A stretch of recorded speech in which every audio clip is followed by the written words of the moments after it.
Hey everybody, my name's Tanner Wilson, and Caleb Hensley and I decided to learn about brainstorming. So let's get right into it. So I think we all know what brainstorming is generally. We've done brainstorming in English classes probably to come up with ideas.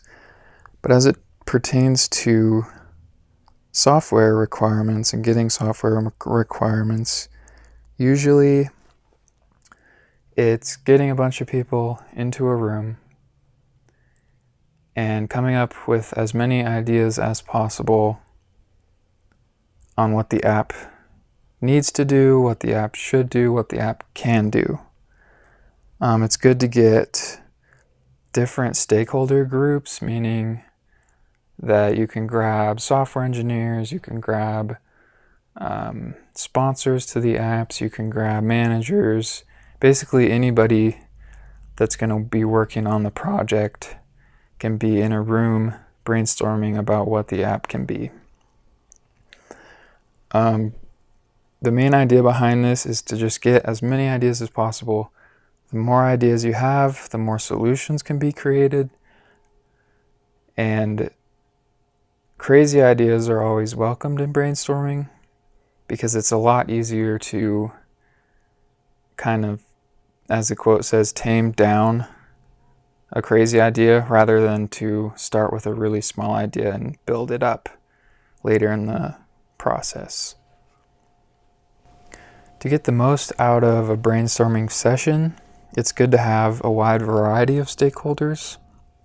Like I said previously, you can get anybody who's going to work on the project from the very start of coming up with the idea to the very end, and everybody in between.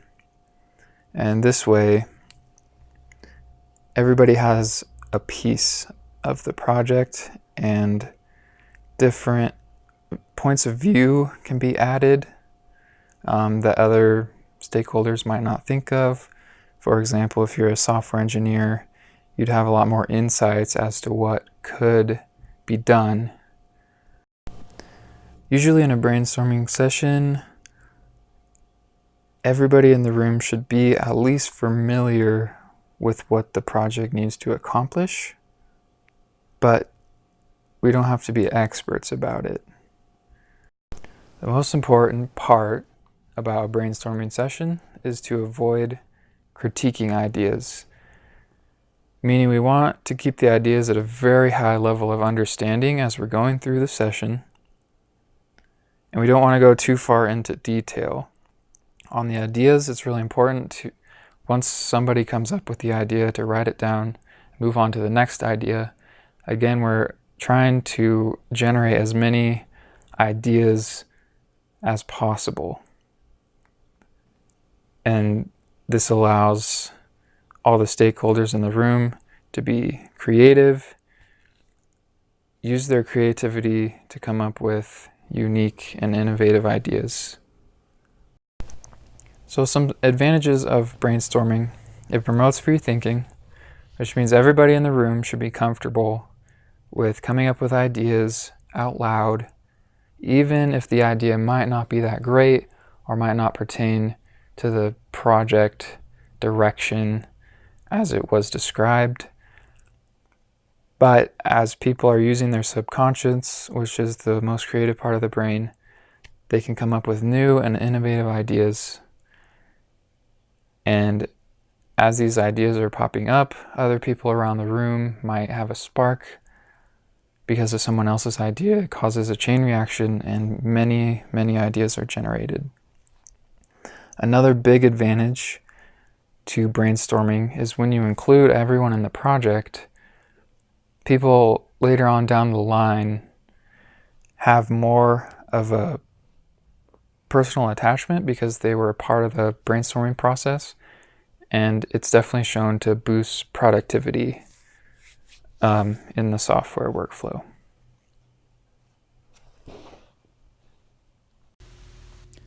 Although there are many great upsides to using brainstorming, there's some downsides to consider.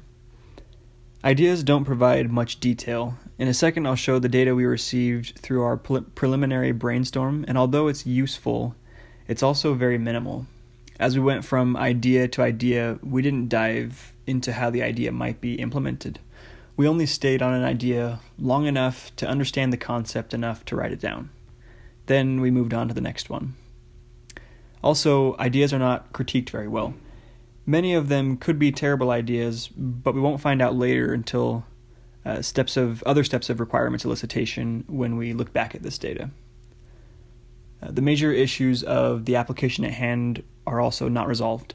For example, we never described in our brainstorming sessions how a recipe search filter might work. We just noted that the stakeholders want one. It can actually seem to bring up more problems and hurdles. Donaldson Forsyth, who wrote a book on group dynamics, recommends these things when using brainstorming for elicitation. Make sure to pay attention to everyone's ideas.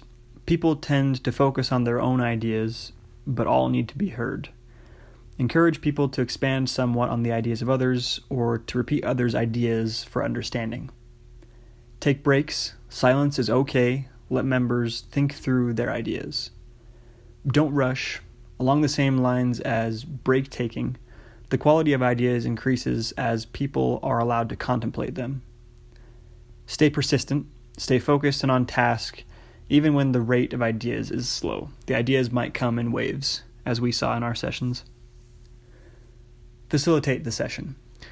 A discussion leader should provide direction, motivation, and enforcement of the brainstorming rules, like staying on the topic at hand or not diving too deep into details. This person or an analyst should also be keeping notes of the ideas produced. These few recommendations are from our own experience with our brainstorming sessions. For anyone who is considering using brainstorming to elicit requirements, and for our requirements elicitation data, we recommend that it's used to get the ball rolling at the beginning of elicitation. Many of the first ideas for the app came from people brainstorming in the discussion board. We also think it should only be used for rough solutions, not for all the problems that arise. For example, the first problem to solve with the cookbook application is, what do we want it to do? The data we received from our preliminary round of brainstorming gathers the perfect raw data to initially answer the question. We also recommend that it's used to kickstart some other elicitation techniques like questionnaires and surveys. This is the list of ideas that came out of our first brainstorming session. The question was, what do we want the group cookbook app to do? We received 24 ideas from 3 stakeholders in 15 minutes. It's great initial data to sift through later as we decide what the main requirements will be. Each response brought up much more room for requirements research to be done. This is the result from our second session. This one generated 15 ideas from 2 stakeholders in 15 minutes regarding the same question, what do we want a group cookbook app to do? Again, it produced very high-level results to create requirements from. Here are our sources. Good luck on the test.